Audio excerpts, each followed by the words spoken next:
चलते हैं लाखों लोग यहाँ,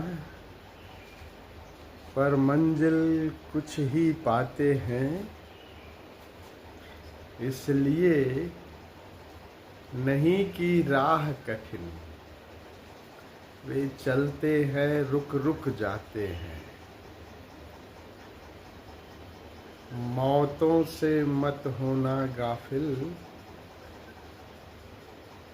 इल्हाम जिंदगी की मंजिल। हम लोग आध्यात्मिक यात्रा पर चलते हैं और मंजिल पर कभी कोई बिरला पहुंच पाता है। 1000 चलते हैं तो 2 ही पहुंच पाते हैं। उसका सबसे बड़ा कारण ये नहीं है कि राह कठिन है, इसलिए कि हम लोग बीच बीच में रुक जाते हैं। तो यात्रा पर अगर चले हैं तो लगातार चलते रहने की बात है। बीच बीच में अगर रुक जाएंगे तो प्रकृति हमें फिर वापस नीचे खींच लेती है।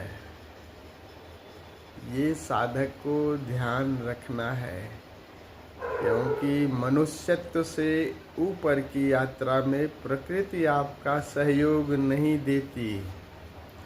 तो आगे की यात्रा लगातार चलते रहने की है। मनुष्य से नीचे प्रकृति ही आपको सहयोग करती है, क्योंकि प्रकृति को अपना विस्तार करने की ज़रूरत है। वो चाहती है कि प्रजनन हो, हमारा संवर्धन हो, और आगे की यात्रा में प्रकृति का कोई मूल्य नहीं है। प्रकृति के पार की यात्रा ही है, इसलिए प्रकृति उसमें सहयोग नहीं देगी। तो हमें ही बार बार सतत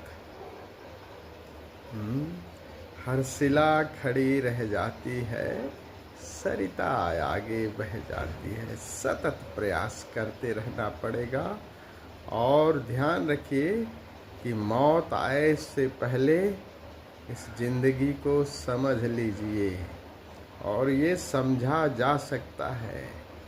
एक ने समझा, बुद्ध ने, महावीर ओशो ने समझा, तो वही चेतना हमारे